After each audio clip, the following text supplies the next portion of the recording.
Assalamualaikum warahmatullahi wabarakatuh.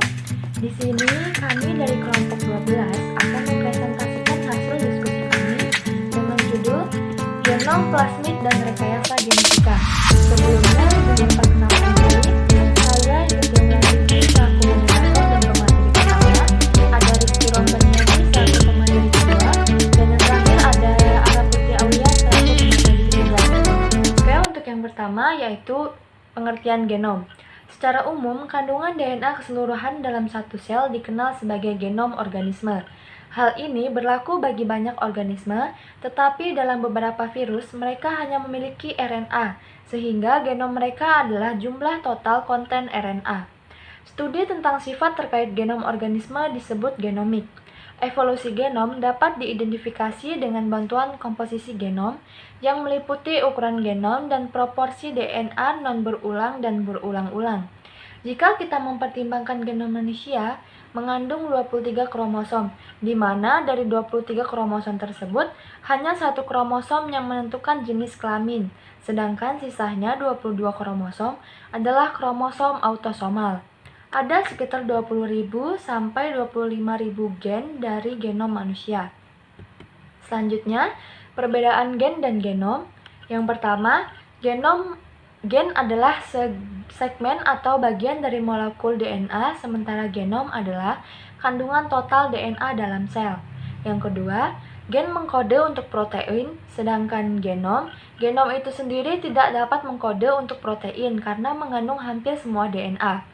Yang ketiga, ada genom terdiri dari semua pasangan basa dalam sel, sedangkan gen terdiri dari hanya beberapa pasangan basa karena hanya memiliki segmen DNA. Yang ketiga, ada studi tentang sifat gen yang disebut sebagai genetika, sementara studi tentang sifat dari genom yang disebut sebagai genomik.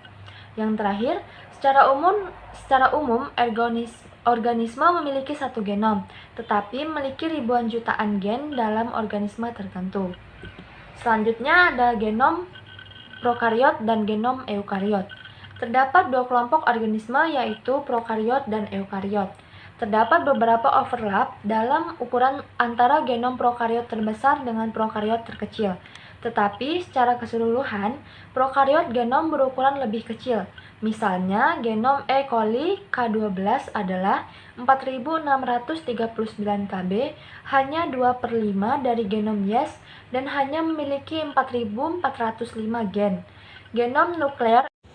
Baik, selanjutnya adalah pengertian dari plasmid. Plasmid merupakan molekul DNA ekstra kromosomal yang memiliki ukuran bervariasi dari kurang dari 1 kilobyte hingga lebih dari 200 kilobyte.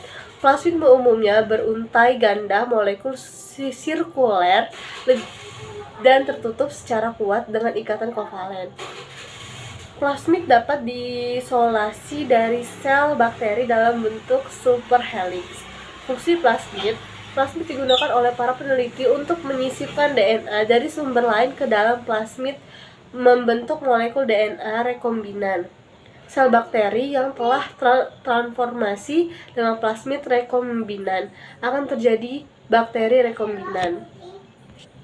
Pengertian rekayasa genetika. Rekayasa genetika merupakan bagian dari bioteknologi. Umumnya, rekayasa genetik dilakukan dengan memanipulasi gen, DNA, rekombinan, cloning gen, genetika modern dengan menggunakan beragam prosedur dan teknologi modifikasi genetik.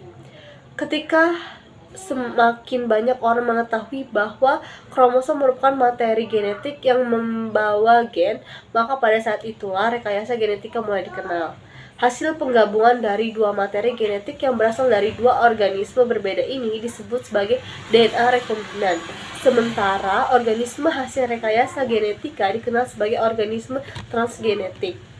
Manfaat rekayasa genetika yaitu penerapan rekayasa genetika sangat membantu dalam memenuhi kebutuhan hidup manusia. Di antaranya menyediakan kebutuhan pangan masa depan dengan kualitas yang lebih baik. Dijadikan alternatif sumber energi yang dapat diperbaharui, misalnya biomas dan biofuel yang dapat menggantikan sumber energi konvensional. Para ahli melakukan rekayasa genetik pada beberapa produk, yaitu yang pertama ada produk farmasi, yang kedua produk non-pangan, dan yang ketiga adalah produk pangan. Selanjutnya dampak rekayasa genetika. Dampak rekayasa genetika dalam bidang pertanian, dampak positifnya yaitu tanaman hasil rekayasa genetika yang tahan terhadap hama serangga bisa mengurangi pencemaran lingkungan karena tidak membutuhkan insektisida yang banyak, bisa mengurangi pencemaran limbah seperti pengguna Thibauchilus ferocidans yang berguna untuk memisahkan logam dari bijinya,